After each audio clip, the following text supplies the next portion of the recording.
Hello friends, welcome back. I wanted to have a very chill Friday video. I feel like the last few days we've been uploading vlogs and I've been loving it. Let me know in the comments down below if you guys have been loving the vlogs this entire week as much as I have. It's been so much fun. I feel like the last time I posted consistently like vlogs daily every single day was back in March. I did not do Vlogmas last year. Last December was the first year that I decided to skip Vlogmas and really like enjoy the holidays. I love Vlogmas. I think it's so much fun. It gets everyone in the holiday spirit. I feel like every morning I wake up to your comments and it makes my day. And then for you guys, you have a video every morning to wake up to and you can play it when you're getting ready, when you are getting your kids ready for school, or when you're doing the laundry, or you're making breakfast or your coffee, whatever it may be. It's something that I cherish so much, and I'm so grateful to be a part of your daily routines and be played in your television in your homes. It makes me feel very loved, and I just wanted to let you guys know that I appreciate that so much. But yeah, I skipped Vlogmas last year. My first year doing Vlogmas was Christmas of 2021, and that was amazing. We ended up finishing the entire Vlogmas month. We had a little hiccup, if you guys remember. Our drive that we were storing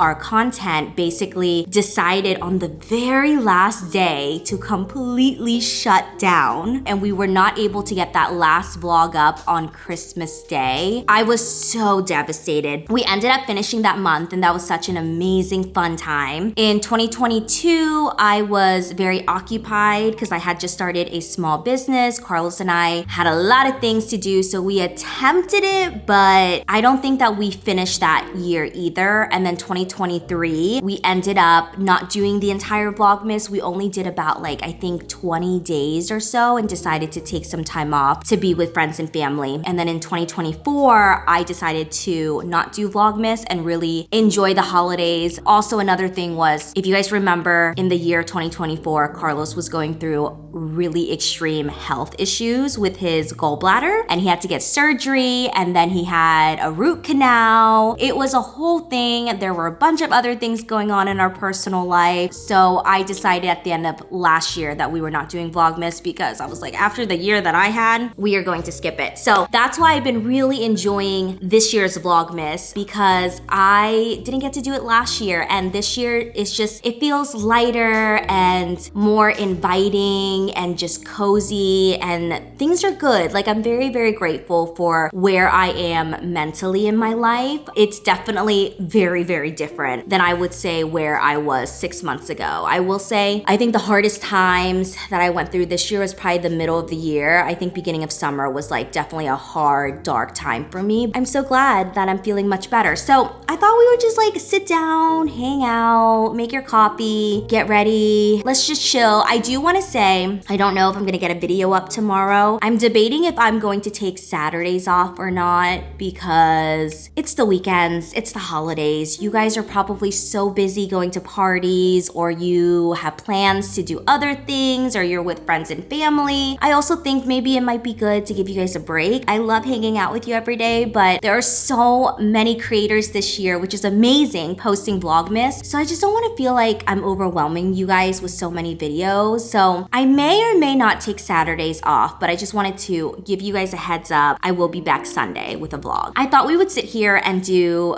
a little Q&A. I've been stacking up questions for the last few months, honestly, because I keep asking you guys to ask me questions on Instagram and completely forgetting about them and never getting to them. And so I've been kind of categorizing the questions. So today we're really focused on just the influencer life and behind the scenes and what that's truly like, things like that. So I have a few questions here that we're gonna run through real quick. I don't want to take up too much of your time. Hopefully, if you guys stick around, thank you for hanging out with me. So the first question that I get asked often is, do you ever feel pressure to post even when you're not in the right headspace? I do sometimes. I do feel like I'm not showing up for my community a lot of the times, but I think what I have learned is prioritizing yourself and making sure that you are happy before you do anything is really, really important. I also think another thing that gives me a lot of like social anxiety when it comes to the internet is how fast things are moving, and then also how many new apps there were. Like when I started posting videos online on YouTube, it was just YouTube, Instagram, and Twitter. But like Twitter was just something that you would like go on and like basically like just talk your head off and then get off. And then there was also Snapchat. But like at the time, the only way that you could make a little bit of money at the time was just YouTube. And that wasn't even a lot of money. It was just like a little bit of money at the time. This was not a full-time job at the time. So the fact that when you ask kids what they want to be when they grow up, it's always shocking to me when I hear my nieces and nephews or their friends and they say, oh, I want to be a YouTuber. I'm like, that was not an option when I was in high school. I was in high school from 2009 to 2012. So I feel like I'm a 1993 baby. So I feel like we all, if you guys were born in the same time, we really got a chance to grow up and see life without a phone, with AOL internet, but then we also transition into the iPhone. Like if you guys remember when the iPhone came out, I think we were in high school, because I remember my best friend Brooke got the iPhone in high school and I was like, what is that you're holding? It was like the most amazing thing ever. But we really got to live through a lot of different chapters over the last like 30 something years. And it was nice kind of to live life without the internet. Like it's weird to me to think that my nieces and nephews don't know what it's like to not have like access to Wi-Fi. I'm like, girl, we used to knock on each other's doors if we wanted to hang out. We had home phones. We had to like call. And then I think like in college, not my days, but like back in the day when people would like go off to college, there was no texting. There was like call me or email me. Like I remember watching The Hills and Laguna Beach, which took place between 2004 and 2010. And I remember like they would be like, oh my God, we're graduating high school. Like let's get each other's emails so we can email each other. Like things have changed so much. I think when I'm not in my right headspace, I definitely have to remind myself that I am a human being.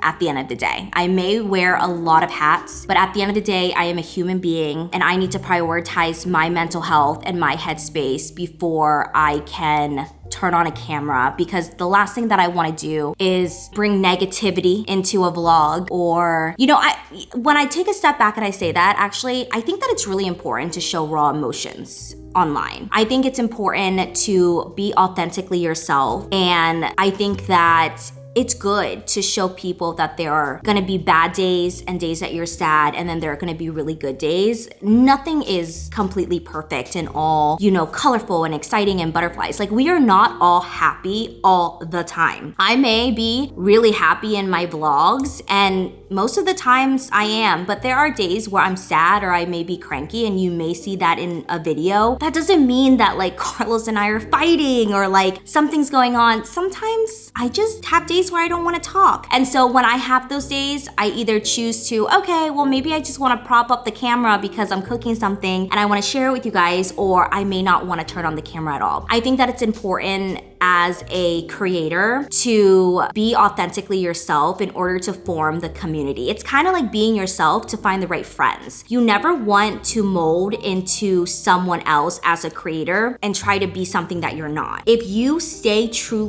to who you are and true to your beliefs, you will attract the right followers, the right subscribers, the right viewers, and you will build the strongest community. And that's something I'm very proud of for the last 11 years, is we have such an amazing community. And I just feel so grateful that you guys have walked through life with me the last 11 years and have seen so many changes in my life. The next question is, how do you deal with days when your views are low and it affects your confidence? I would say that this used to bother me a lot. And I would definitely be lying if I said that it didn't affect my confidence. Like I would post a video, and if the video did well, I would be so happy the rest of the day. If I posted a video and it would rank at like the bottom of the ranking, it would automatically affect my mood and I would like spiral into like a million different things. Like, what was wrong with the video? What did I do wrong? Like, why aren't people watching it? Like, oh my gosh, like my whole YouTube career is over. Like, this is the end of the world. But then the next day when I post a video, if it did well, then like all of those bad emotions I felt the day before would completely go away. What I've learned is to not, as hard as it is, to not let the numbers and the analytics control you. Another thing that I've learned about myself personally is I'm a very slow and steady girl. If you look at my videos on YouTube, they don't really go viral, but they grow over time. And that's something I'm very grateful for because it really shows me that you guys truly come back and watch the videos, or you take your time watching it because we're building, you know, a very genuine relationship or a friendship outside of this. I'm just really grateful that my career has always been slow and steady. I think that going viral is amazing. Like, that is an awesome feeling. I don't know. I think that like good things take time, and I've always really liked the pace that my videos and my YouTube career has always been slow and steady. I have learned, this is something, the low views and like the engagement is something that I've struggled with for the last, I would say, 3 years. So I've been actively working on this mentally, and I would say what I've told myself that has really helped is you are a creator, be authentically yourself, create content that you love and that you're proud of, put it out there. If it does well, it does well. If it didn't, it didn't. You know what I'm saying? Like, if there are 20,000 views and I usually get 40,000 views, have you seen 20,000 people in a room? That's a lot of people. So I've kind of been working to alter my brain to think of things in a positive way instead of looking at it like, oh my God, like my views used to be like 40,000 views and now it's like stuck at 20, like whatever, like I'm so discouraged. Instead of thinking it so negatively, I've altered my brain to be like, well, 20,000 people is a lot of people that are watching this video. Also, being proud of your work and putting it out there, like I am so much more confident where I go, I don't care if people don't watch it because I really like it and it's gonna stay there. But again, this job is a roller coaster. Some days I'm like confident and I feel this way. Other days I'm like,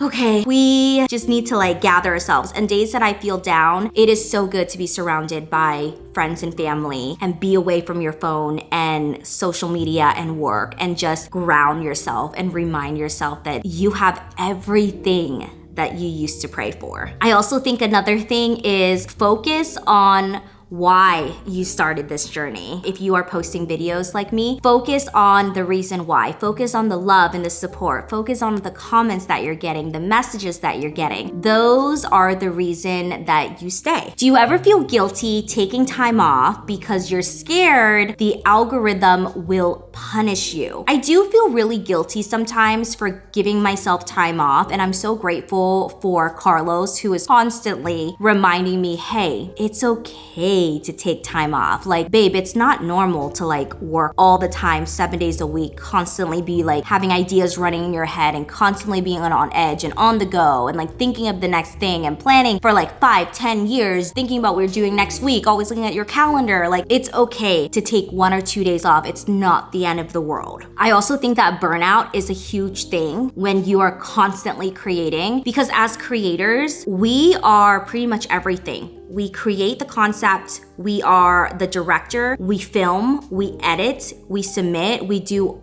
all of the admin work basically. I mean, our team is just Carlos and I. Carlos edits pretty much majority of my videos and I film them, and it's just me and him that pretty much does everything. We don't have anybody else on our team that pretty much does anything. The only thing more that we have is my management team, who I love dearly. My manager's name is Kate. She is amazing. She handles, oh my gosh, I can't even express to you how grateful I am for Kate. She handles all of my emails, all of my inbounds. She basically talks to all of the brands. She does my outbound, my pitches. And then Kate is also a part of a huge agency that has like a legal team that takes care of the contracts, the payments. That takes up a whole load off of my shoulders because I've been doing this for 11 years. And for 5 years, I managed myself, you guys. I negotiated, I answered all the emails, I did all the contracts. I did all that for 5 years. I pitched myself. I did a lot of networking. I was at every single event. and I went to every single brand trip that I was invited to. I made sure that I reached out to companies whenever I was in town. I was hustling and I was like, you know what, I'm gonna make it. I'm going to make it in this industry. Granted, at the time I was doing cosmetic or like makeup, but I was doing a lot of networking because I was like, I don't have an option to fail. I feel like I wasted 3 years being a nursing major in college because I had this pressure from my Vietnamese family who was expecting me to do something in the medical field when I wasn't born to do something in the medical field. Trust and believe you do not want me as your doctor or your nurse. You might want me for like mental support, but not the medical aspect of it. And so I was like, I reached a point when I was at my community college where I was like, I need to transfer to a university and get my bachelor's degree. And I'm gonna start this YouTube thing for fun. I really liked makeup at the time. I'm just gonna post a video and see what happens. Like at the time I was so depressed and I was like, for fun, I'm just gonna post this video. Had no idea that it would,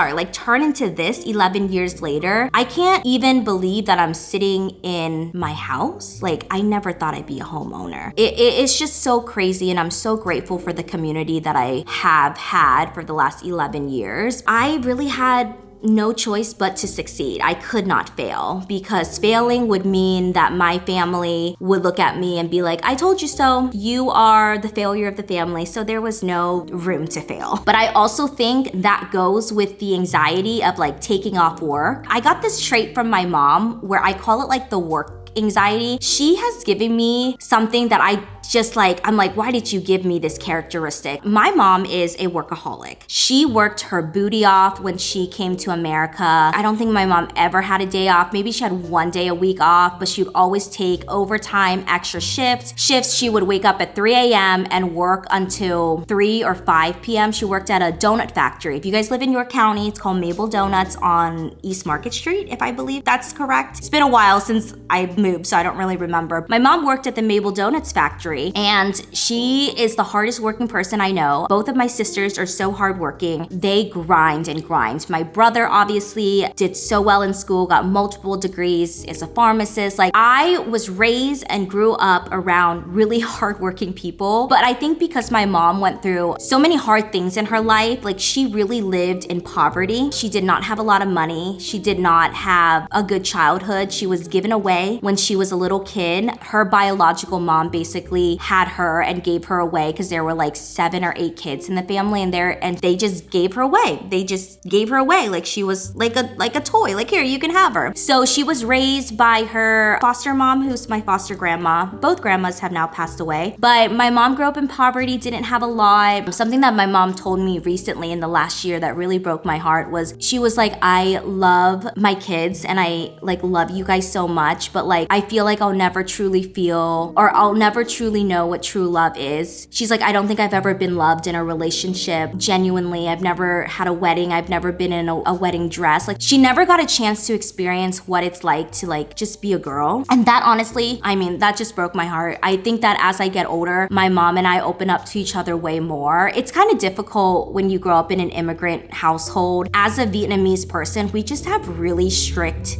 house rules, and like we don't show emotion in our culture often. It's not common to sit down with our Vietnamese parents and be like, this is how I feel and this is what I'm looking for. Like there's really no room to express yourself. And I'm not saying this is like for every Vietnamese family, but for a majority of us, like we grew up being really silenced, if that makes sense. Like we weren't able to really like express a lot of our emotions. We weren't allowed to be emotional. I remember when I was extremely depressed in 8th grade and suicidal, and my mom really didn't understand. Like she thought it was like a mental illness at the time. Now she has a way better understanding because like thank goodness we're in 2025. Her generation didn't grow up with that, and like she just didn't really understand. Like my mom and I didn't have a lot of hearts to heart. She was also very strict, so I kept a lot of things from her. Yeah, there was just like a lot. And so as my mom and I age and get older, we open up a lot more to each other and we have a better understanding. And so she has recently shared like a lot of stories from her childhood with me and her upbringing and her like days where she would like basically try to escape certain parts of the country to like survive, and like she would like sell this and that at a young age. And like I look back and I'm just so grateful at the life that she has given me, because I mean, when she was in 3rd grade, she had to stop going to school because they didn't have money. And I look back on my childhood and like I had a pretty good childhood. Like I was able to like go to school and get an education and have clothes on my back and have food on the table. And you know, she was able to build us literally 2 brand new homes in a country that she came over with no English and no money, and she just worked so hard. And my mom is truly my hero and someone I look up to so much. And I don't know how I ended up spiraling and being here. I just wanted to express how appreciative I am of my mom and how hard she's worked to bring me and my siblings to this country and have the life that we have now. Like I would not be sitting here talking in front of a camera and having the life I do without her. Oh, sorry, it's gotten so bright here. Where were we?